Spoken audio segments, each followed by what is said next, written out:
Hi, everybody. Welcome back to Around the World, where we celebrate global citizenship and cultural exchange. And today I am here with Dani, and we are going to talk about Israel, which is a country that she's been to a whole lot and I have never been to. So we're going to just talk about all the things, and it's going to be great. So to start off, Dani, why don't you introduce yourself? Tell us a little bit about you and what brought you to Israel originally. Yeah, I'm Dani. So currently I am a preschool teacher. It's been a couple years since I've been back to Israel, but from the time I was for 8 summers in a row, starting when I was 17, I spent a few weeks there at a camp called Ultimate Peace, which is a peace building, which comes from a peace building organization that uses the sport of ultimate Frisbee to build bridges and relationships between children from Arab Israeli, Jewish Israeli, and Palestinian backgrounds. So I was lucky enough to get involved with that right at the beginning, and then saw it through for 8 years while I could manage to get away for a few weeks every summer Yeah, before I got a real job. yeah. Silly adulting. Awesome.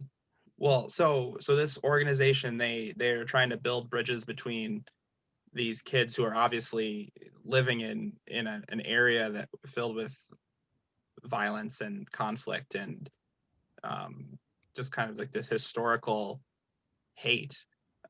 So how was that experience being with these kids who may have these preconceived notions about each other, but are now playing ultimate frisbee with each other at this camp? They're living with each other, I assume, for Mhm, these couple weeks. That mhm, must have been interesting to navigate, maybe those feelings. mhm. Yeah, Yeah. absolutely. Well, so just for a little bit of background, so the reason that we used Ultimate, Mm-hmm. so Ultimate Frisbee is a sport. For those who don't know, there's 7 players on each side on the field at a time. Mm-hmm. The goal is to score a goal or get a point, which you do by catching the disc in the end zone. The field is set up like a football field. Mm-hmm. Um, but there's no yards, but just with the end zones. And you move the disc by throwing it. You can't run with the disc. So it's a game where you are constantly moving. Um, while of course there can be a star player, an MVP, nobody can do it on their own because you can't move with the disc. So it requires teamwork. Right. The other really unique thing about Ultimate, which is why it's a great model for peace, is there's no referees. There's now a professional league, and there are some referees, and that's been a source of some inner Contention. conflict within the Ultimate community. Right. But for a long time, at all levels, and even at some really really high levels now, it's played without referees. So players call their own fouls, their own infractions, and everything. So if I'm throwing the disc and my opponent who's marking me hits my arm while I'm throwing, I call a foul. They can either agree or disagree, and then that basically influences how the game continues. So built into the game is a need for sportsmanship and integrity, and respect for your opponent and for yourself. Right. Um, so that's why the leaders of Ultimate Peace thought that, why not? Why not use this sport as a vehicle? Mm-hmm. Um, so to get back to your question, so we bring in kids from these different communities. So in Israel, Mm-hmm. there are Arab communities and there are Jewish communities. So just like in a lot of cities in the U.S., Right. they're very segregated. People Mm-hmm. don't. Somebody in a Jewish community would rarely, if ever, enter an Arab community, and vice versa. Right. So even though those communities can be really close to each other, there's really no interaction between groups. Right. Mm-hmm. Um, so the idea of let's bring in kids from these different backgrounds and let's give them a disc and let's show them how to play ultimate. And they Right. might not speak the same language, and they might not share a religion, and they might not share a culture. Mm-hmm. Um, but at the end of the day, if we can help them recognize that everybody just wants to play, Right. um, then maybe with the basis of friendship, if we can establish friendship first, Hmm. then maybe that opens the door to something much bigger down the line. Sure. So it's a relationship-based program, Hmm. and we're mostly apolitical, which means we don't. There are a lot of programs, peace building programs, that bring kids from various backgrounds in to talk about the conflict in the communities that Right. they. And they're like specifically about that. But Right. this is much more focused on relationships. So we're here to get to know each other. We're here to play, and then as time went on, as those relationships were built and those friendships became stronger, political conversations had to happen because these kids couldn't just ignore it. It was a big part of their lives. But Right. given that they had the basis of friendship, they were able to have those conversations, um, with understanding and with perspective and with respect. And um, so I know I got kind of off track there, but No, that was perfect. That was a great answer. No, that's um, awesome. Yeah, because like I know, in my experience as a teacher, I had two students who were, they were from Pakistan. And I remember one time somehow India came up in class, and like their response to just hearing the word India was very, I don't know, just you can imagine how a middle schooler might react if they have this some sort of deep-seated belief about something. And it was just very jarring for me because I just didn't realize that that was something. I mean, like I knew about it, but it was one of those things where I was like, oh, like this actually happens, like in real life. This kid has this feeling. He's never been in Pakistan. He was born in the United States, but he's been taught this viewpoint. And so I can imagine sitting in a campground with all these different kids, especially those first couple of days, probably are it's a little tense. Yeah, I mean, we always have a lot of kids who, when they come in for the first time, Mhm. like almost, especially at the beginning, Right. because the program's developed a lot, and now there's a lot of stuff that goes on year round. It's not just the camp, and camp is more a reward for participation year round than Gotcha. the introduction, which is what it was the first handful of years. But especially in those first few years, we'd have these kids come in and they just kind of looked shell shocked, like, what am I doing here? What have I gotten myself into? Who are all these people? Right. But they're there. Right. Um, And they can't leave. So they're and they learned and they made it work, and um, made huge strides. yeah. Uh, Especially, I mean, as you said, sometimes the reaction of people to an idea, a community, a culture, a country. There's a lot of trauma, whether or not it's something that that one person has experienced, or it's something that's been intergenerational that that their family has experienced. Right. There's just so much history in the Middle East. Nothing is simple. Yeah, Uh, it's not cut and dry. That's um, for sure. so, Yeah. we have these kids coming in with these years and years and years of baggage is not the right word because it doesn't convey enough seriousness, but Right. with these experiences and these histories, Right. that, it's hard to reconcile. Hmm. Um, and there's been a lot of kids who have come, whose families, especially at first, have not supported their interest in this program, but over time, most families have come around. Gotcha. So the kids come, and then the parents are like, why is my kid here? And then over a couple years or so, they open up to And it we've because seen siblings come from those same right. Yeah, families. exactly. Very Um, cool. so it's That's been, awesome. not only are the kids that are involved in the program, and not only are their lives changing, but then they're also going home and introducing it in their communities. Sure. So the Right. pay it forward effect is big. Hmm. So was this program based around Jerusalem, or were you elsewhere when when this camp was happening? The first 4 years we were in Akko, which is in the north near Haifa. Okay. And then we moved to a different location in somewhere called Ashkelon, which is closer to Tel Aviv. Okay. And now, so it's not a location based, it's a kind of our location is wherever we can Wherever you find a could secure place. a playing field and feel safe doing so. Yeah. No, I get that. But kids travel from all over the country. Okay, Uh, so you're grabbing people from all over. Okay, mhm. very cool. That that's awesome. I feel And like we the should do something kids like who that in the United started States. hmm, I feel like we should do something like that in the United States. everywhere, there's conflict everywhere. Don't we know it? Oh, golly gee. 2021, we're off to a rocket start. Uh, oh man. Okay. And so then, so they've moved around a couple different times. So have you been able to experience kind of like the area where you were outside of this camp, or were you kind of in the camp the whole A time? little bit, but mostly in the camp. Okay. We one of the coaches at the camp, who is British but has lived in Israel for many years. He's a tour guide there, and Okay. he took us, the staff, on some really amazing, like, day trips, and we learned a ton of history from him. And Hmm. um, a lot of times at the beginning of camp, he would give kind of historical context to, there are all these people from the US or from around the world coming in. You got to Right. know what you're walking into and what these kids are bringing in, Right. uh, with them. So, Hmm.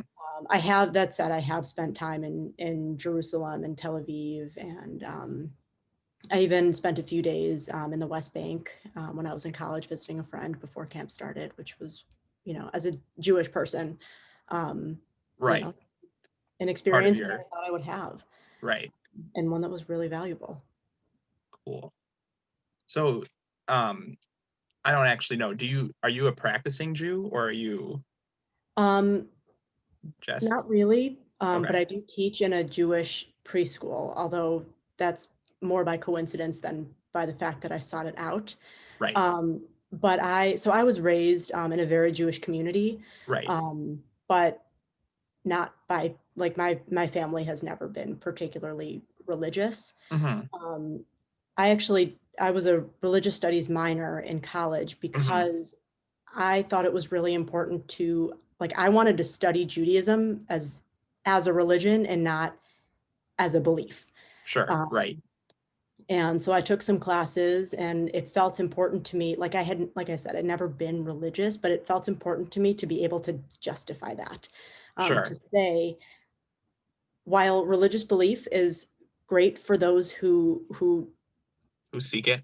who seek it, it was never for me, and I just kind of wanted to, for myself, to know why, Hmm. um, and I wanted to understand it, Right.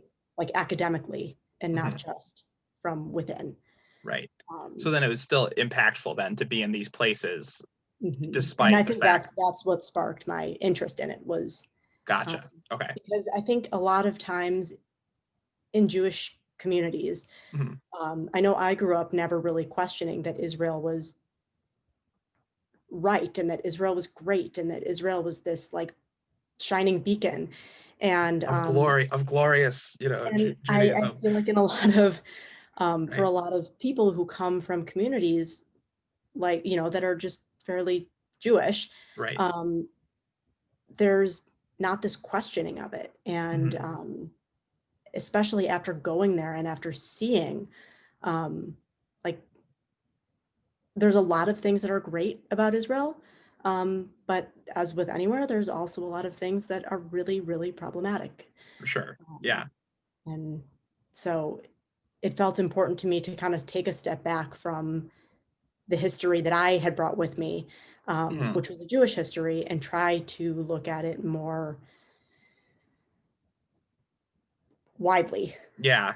Or just be more open minded about it Mhm, than being so narrowly focused on it. Um, mhm. I'm Armenian, and my people have had their own issues, and persecution, and the whole nine yards. Um, and I in college I did the same thing when I was doing my history major. Um, I the class before, like the almost last class, is like the study of history, which seems like The really historiography. boring. Yeah, it was fun. I enjoyed that class because I'm a huge nerd, but like other people stare at me and they're like, "What?"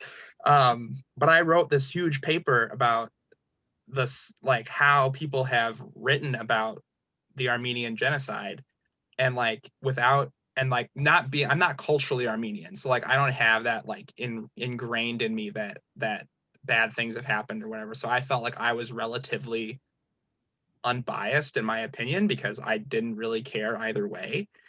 But like reading about it and studying it, you realize just how biased the people who are writing about it are because of those ingrained beliefs that they've had, because they didn't live through it necessarily, but like they had family that lived through it, or they have been taught their entire lives that it was this way particularly. And like um and you start to like realize just how biased these people may be. And I think it's really similar to the situation with these kids, right? They've grown up with these very specific um, thoughts. And to be fair, they've all probably experienced some form of trauma growing up where they've grown up for whatever reason. And they have found some reason to blame it on this other because that's the convenient way of pushing trauma off onto other people. Um, but I think it's really cool that using a sport like ultimate frisbee, which I know in America is just kind of like something fun, and using it to create those bridges and tear down that bias is really awesome. Mhm. It's a very creative way to make sport useful beyond just being entertainment. Mhm.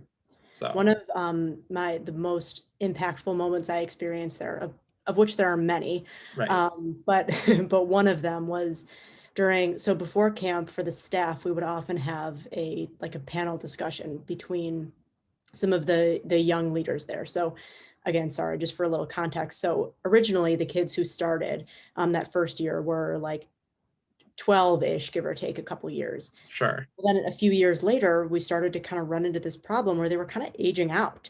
But sure, we had all these brilliant young minds and friendships, and like how you can't let them go. right. Yeah, you can't just let They're the them future of this leave. organization, right? Like it started because a bunch of Americans came in and put it on. But the Right, goal is to get us out, you know? right. To not have you guys It- running it anymore, for it to be them doing it. Right. It means a lot more, for me to come in as a white American and say, yeah, you can all be friends and blah, blah, blah, blah, blah. It's much different when it's somebody from their own community who has Sure. been through that struggle. And Right. so we created a leader in training program. Okay. And so a lot of those kids who are starting to age out became leaders. And that looked like, for some of them, coaching, for Hmm. some of them, more administrative roles, for some of them, photography, so I mean, because there's a huge need to document camp. And Right. so a lot of them took it in a lot of different ways. Hmm. But so we would, so those individuals would often make up these panel discussions for the foreigners who would come in, just again to kind of get a sense of, these are the histories Hmm. that the children who you're going to be working with have, and this is why it's important to know. And this one young man, he had on, those like rubbery kind of bracelets that were all the All the rage. Live Strong So, bands or whatever. yeah. Yeah. So Hmm. we had those with, the Ultimate Peace website and everything. And so on one side is written the name of the website, and on the other side is plain. So during this panel discussion, he held up his bracelet and he showed it to the person sitting in the front row, and he said, "What colors do you see?" And the person in the front row said, "I see black," which was the color of the bracelet, and blue, which was the color of the letters. And then Ali, the young man, said, and I see black. Are you wrong? No. Am I wrong? No. We're seeing different sides of the same thing. Right. So each side, I shouldn't say side, but each community, Right.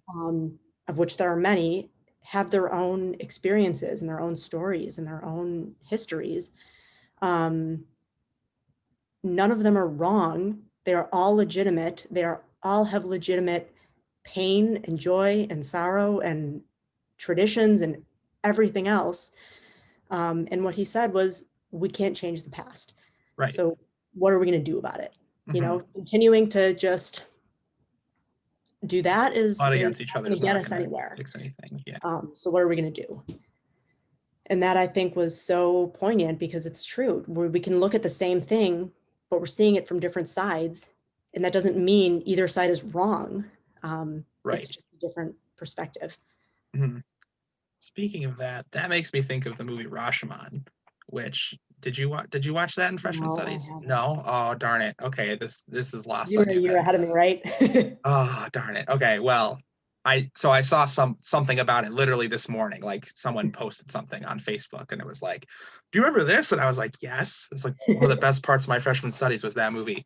And it's all about how like basically the plot of the movie is it's a trial, but they bring in the different witnesses and they go over the same scene like 5 times, but each person's telling of it is different because they've all experienced it in a different way. And I think that's really the same thing that you were getting at, right? Like if you're looking at that bracelet from all the different perspectives, you're seeing different things, right? Because even if you look at it from the side, you'd see part of the writing and not part of it. So you're Mhm, seeing this different perspective. And in the movie, it was the same way. They each person had their own biases, each person had their own agendas that they wanted to see played out. And they all saw the same thing. All of their accounts were truthful to them, mhm, but then at the end they showed what the exact actually what happened, so you got to see like how they were all wrong in their own little ways and how they were all right in their own little ways. And mhm, that um, I think was really eye-opening to a lot of us in that class because we were having to do we were realizing that these viewpoints and these worldviews are subjective based on your own experience, mhm, and what you think is true may be true to you, but someone who else was there may have completely misunderstood what was happening. And I think a lot of the times conflicts like these that have lasted for centuries, at a mhm, certain point, it's become you're not even necessarily analyzing the event anymore. You're putting so much context and this kind of intergenerational hate or intergenerational pain and anguish into this thing. And even if something was like an accident, you've immediately seen it as like an affront to your person. mhm, Um, and so being able to move on from that is, I think, the struggle that a lot of these different groups have issue with because they've got so much built up on either side that moving past that seems impossible because it's like, well, how can I do this if they've been being mean to me for years, right? Like I can't move past that. And that's um, something that I feel like I've said before, a little bit earlier, right? That playing sports and building that camaraderie through something common can break down because you're not going to remember all of that while you're running really fast and your trying to brain win. isn't working and your and your legs hurt and you're like, oh my gosh, it's like you can't think about those things at that point. You're all just together on this field, and it strips away the history because I know when I play Ultimate, I can barely think half the time anyway. And that's maybe just because I'm out of shape now, but like Uh-huh. um, Yeah. it's an intense way to shred and shed all that stuff and make it just about that instead. Mhm, Um, mhm. I kind of wish I had been there. I kind of wish I had been part of this camp because it sounds really cool. It's amazing. Um, it really is. Oh well. They probably wouldn't have wanted me anyway. I am neither Jewish nor Arabic, and completely removed from the situation. They probably wouldn't have wanted me there anyway. Uh, oh well. Um, We were too old to so, be campers. hmm? We were too old to be campers. That's true. That is true. Yeah, because when you were your first year doing it, you were what, 17? Mhm. All right, so I would have been at Lawrence already. So yeah, I would have been way too old to be a camper. Oh well, these things happen. Okay. Um, moving on a little bit, if you don't mind. Yeah. So you've been able to kind of experience a little bit of Israel, a little bit of what it's like over there. Is there any like specific like cultural thing or like custom or tradition that you got to experience while you were over there that you thought was really cool or exciting or Yeah. Yeah. The first thing that came to mind was the dabka, which is a traditional Arab dance okay, that is often done at any kind of celebration, happy occasion. So at camp at night, we'd open up the fields and there'd be people playing ultimate, throwing discs, playing soccer, dance. We'd always have music. There'd be people dancing, and inevitably, almost every night of every camp, a Debka circle would form. pop up at some Um, point. Yeah. and it's this incredible dance that it just is just a beauty to watch. I tried for years to learn it, and not that I not that I could ever dance anything at all, but especially that I failed miserably even after many heroic attempts to teach me. Um, but not only seeing the dancing, but seeing the joy that it brought out for so many people, and seeing the Jewish kids learning from their Arab friends was also another. Right. Trying to figure it out because it's like, Yeah, I want to do that. yeah. Yeah. Um, and I also, so a lot of times after camp, um, communities would like host some of the coaches, at least, for a day. And so we would get to go and visit and see where the kids are from and meet their families, and especially the ones that we got to see year after year. Hmm. You really felt like family. I still consider people who like I said, I haven't been back in a few years, but I still consider them my family. And um, to get to go to their homes and see their families and their communities is Hmm. one of the most valuable things I've ever done. And eaten the best food I've ever eaten from their mothers. Nice.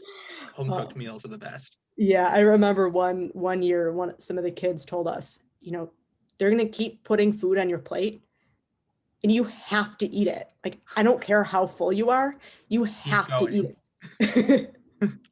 And I Because my mean, mom will be disrespected, and you don't want to disrespect that woman. um, and I mean everything. I've eaten just so much.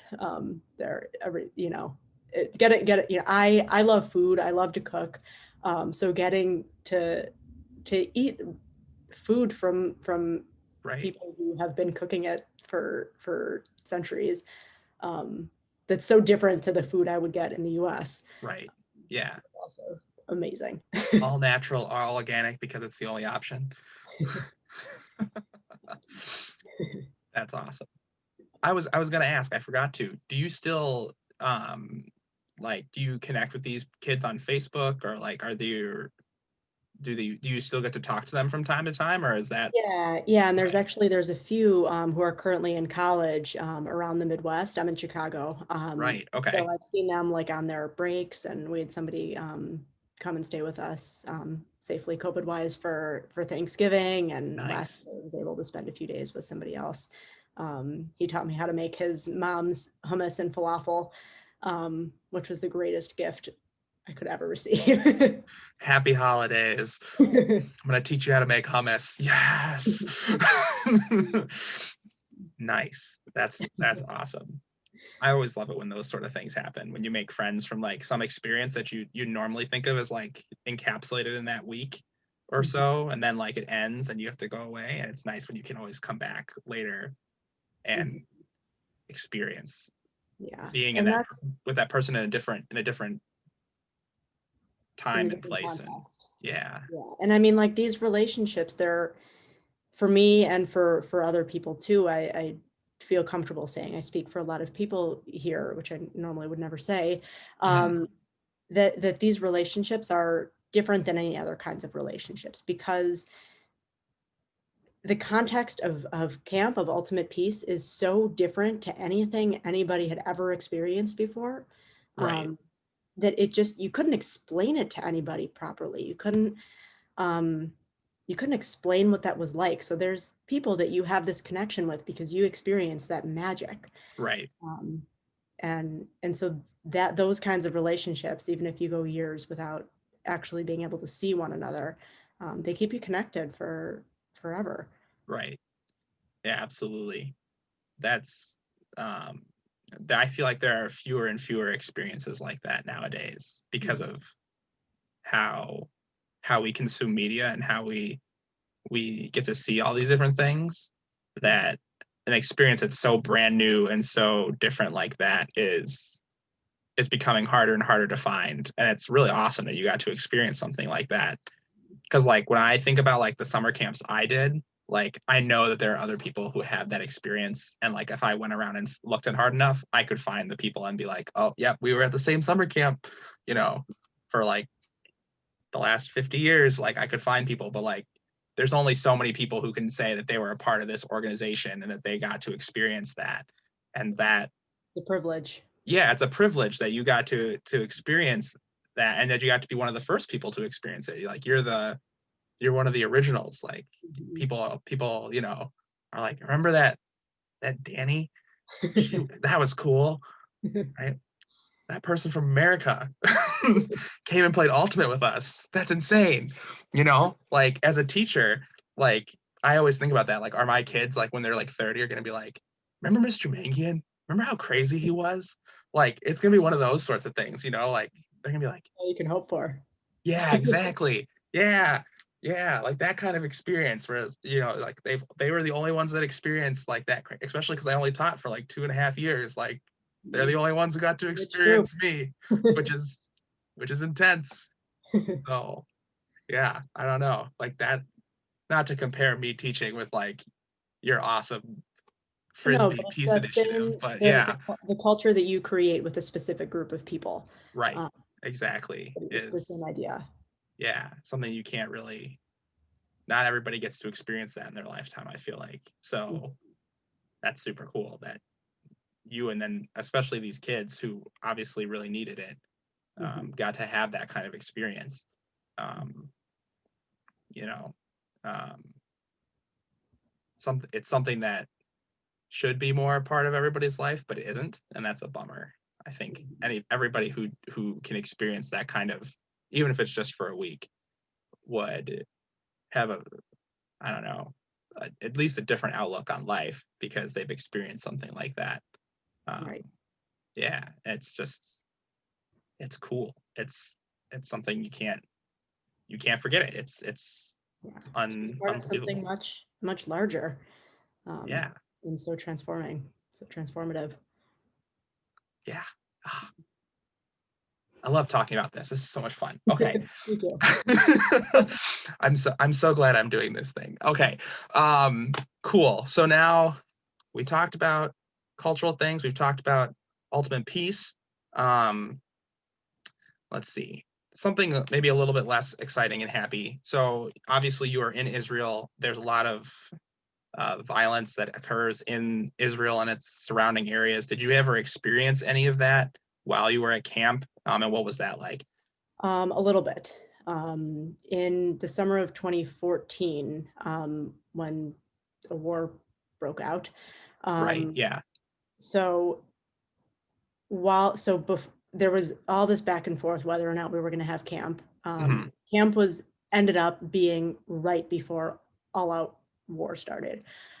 So we did like manage to sneak it in, Sure. right by the skin of our teeth. But it was building while we were there. And the first night that all the staff, the campers weren't there yet, but the staff was all together and we went out for dinner. Hmm. And we were sitting outside and we were watching the World Cup on these screens that the restaurant had put up. And all of a sudden, I see something bright like go by in the sky. Right. And then there saw something else bright go by. Right. And then the alarm started going off and they started ushering us all inside the restaurant. We were all huddled like in this kitchen, like it was not actually going to be protective if anything happened. Um, Not but it really the was, bomb shelter you would hope to be in that um, situation.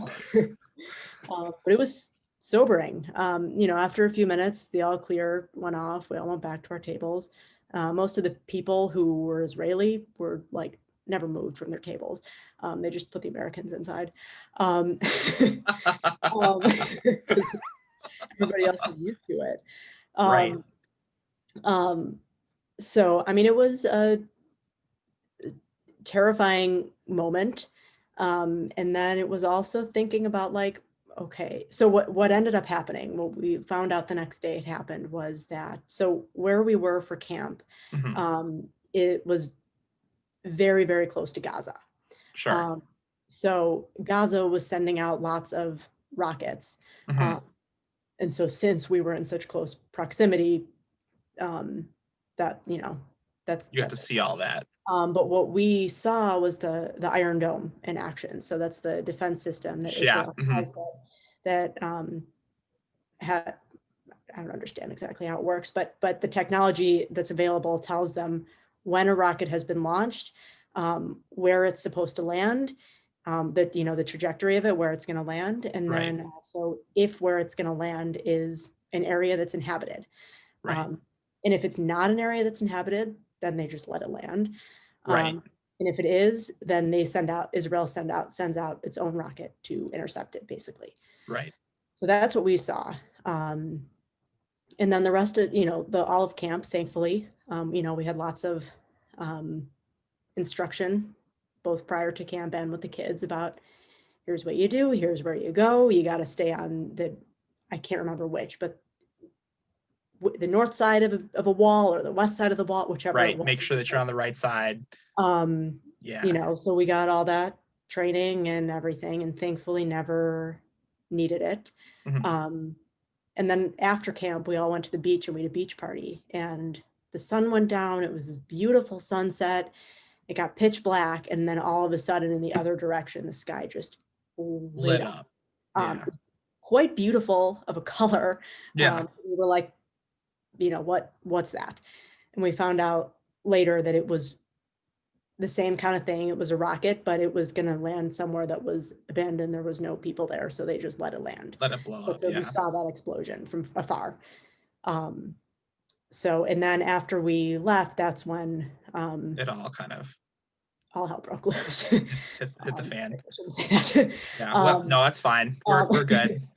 but it was then. So then I went back home and I Uh-huh. went back to Lawrence for preseason, Right. um, and I was just constantly every other minute checking the news, checking updates, checking to see where things were happening, like because I know people all over the country, and Right. you know, it was really scary to think of them somewhere In a war dangerous. zone. And I Yeah. remember one time my coach pulling me aside and saying, is it better for you not to look?"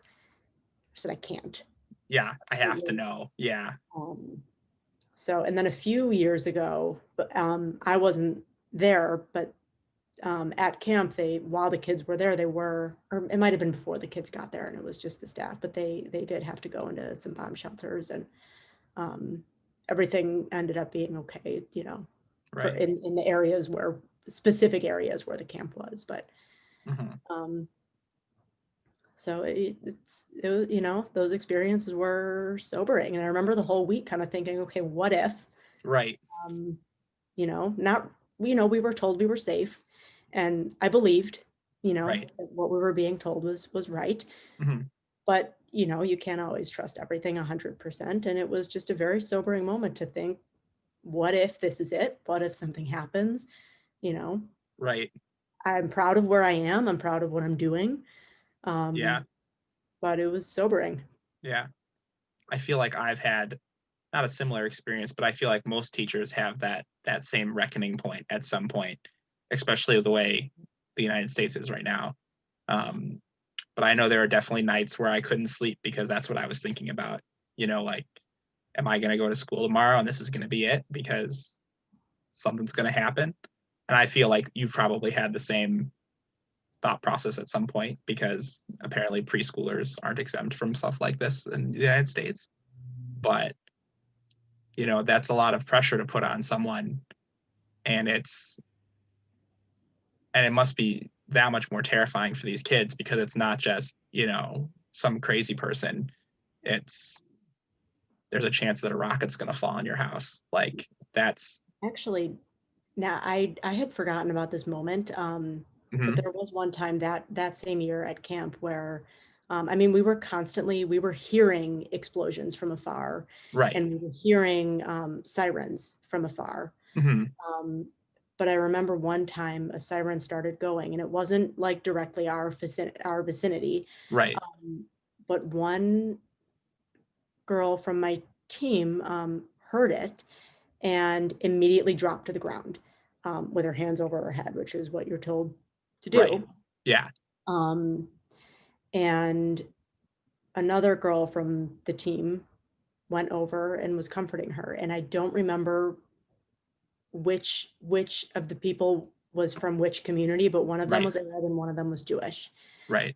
And I just thought that was, I mean, obviously you never want it to be for that reason, but Hmm. that just went to show like Yeah, they're they're both all living the experiencing the same same reality. thing, You and know, they're all they kids. might be seeing it from different angles, but they're both living the same reality because they're both living in the same fear. Right. And to see somebody from one side of the conflict picking up somebody from the other side of the conflict and comforting them was like one of the most beautiful things I've ever seen. Yeah. Leave And it to one of the kids to be most that way humbling.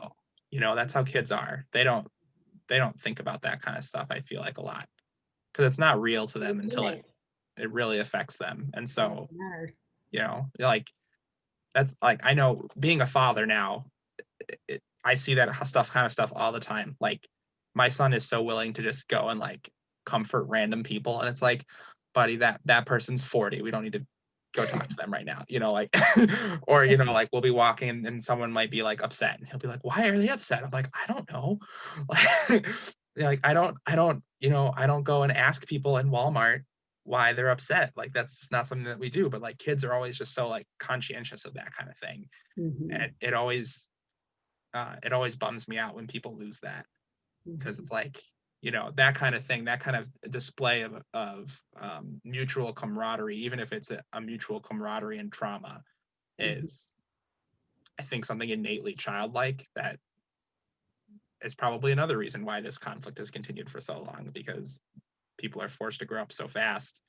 Yeah. They Well, don't and get so the that's another reason, like for UP, why we focus on the kids, right because there's still hope that the beliefs that they have or the beliefs in their community ingrained that much. aren't ingrained so deeply yet. Right. And if we can start to help them question those things when they're kids, now the kids that we started with are in their mid 20s. Right. They're a lot of them, the Jewish kids are a lot of them in the army, Right, because they which is have to be. also a Right. source of conflict between the their peers. Hmm. Um, but many of those Jewish kids who have joined the army have changed the minds of many of their peers in the army Right. and have taken their roles in directions that nobody else would have thought of or Right, because they've had this experience. exactly. And So, so that's the goal, is if we start with the kids, um, what does that say for the future? hmm. It might not create change. It might not create world peace. Hmm. It probably won't. And it might not create huge governmental change, but it can create change within people. Right. And if we can impact the way that young people think, well, eventually they're not going to be the young people. They're going to be the people in charge. Right. Um, Yeah. Maybe your ultimate frisbee camp is going to end up being one of those elite government clubs at a certain point, where you've got enough people in the government that are all ultimate peace alumni. It'll be like in the United States, where they're like, there's 30 Eagle Scout presidents or whatever like that. Like they'll be like, yes, our entire government is young peace participants. And then Uh-huh. you'll be back in the States and you'll be like, was a part of that. It's my claim to fame. Yeah. I pushed I I knew pushed them Israel when. in a new direction 30 years before before it happened. Oh, Oh, that'd be cool. yeah. Yeah. All right. I'm gonna put a reminder in my phone to make sure. I'm gonna check in 30 years. Gonna see if it happens. Um, okay. The prime minister is in 2050. Yeah, we'll see. We'll see if we're all still here in 2050. I'm taking it 1 year at a time these days. That's all I can handle right now. Let's see. Okay, so let's see. The only other question I think I have really that I was like super interested in knowing about was that you've obviously gotten to spend a lot of time with of people who are both Israeli, people who are Palestinian, people who are Arab. Um, what are some things that you wish that other people knew about these groups of people? Like maybe like things that they value, things that they cherish as a group, that maybe would shed some light on them, make them a little bit more human, so they're not just like this group Mhm. that people talk about. Um, Not to put you on the spot. no, I think that's a really good question and a really important thing to talk about. I think that the biggest thing would be that people are just people. Um, I think sometimes like, people in a Jewish community in the US who had not really ever interacted with people who are Arab, Hmm. will ask like, what was that like? And to me, I have far, far, far more in common with your average Arab Muslim person as a white Jewish person, Right. um, than I do with somebody who's a Hasidic Jew. Right. Um, so, Because they're very different. um, so I think looking at what we have in common and looking at what people have in common with each other, rather than looking at the things that make people different, Mhm. is really important, because at the end of the day, people just want to know that they're going to be safe. They Right. want to know that their kids are going to be safe. They want to know that um, they want to know that they're going to live in a world that values them for who they are. And um, I think that is the biggest thing. Um, Right.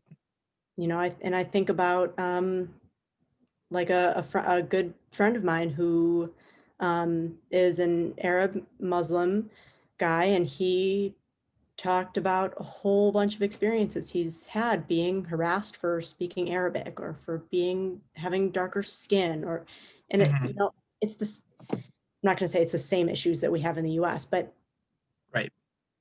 there's racism, there's prejudice, there's discrimination everywhere. And while I would never want to diminish our differences, just in the sense of, I wouldn't want to be colorblind, like I wouldn't want to dismiss somebody's experience because of who they are and Right. because of the color of their skin or their ethnicity.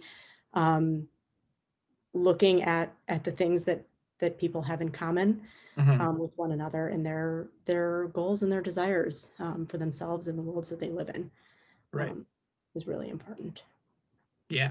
That's a fantastic answer. Thanks. And I agree. Awesome.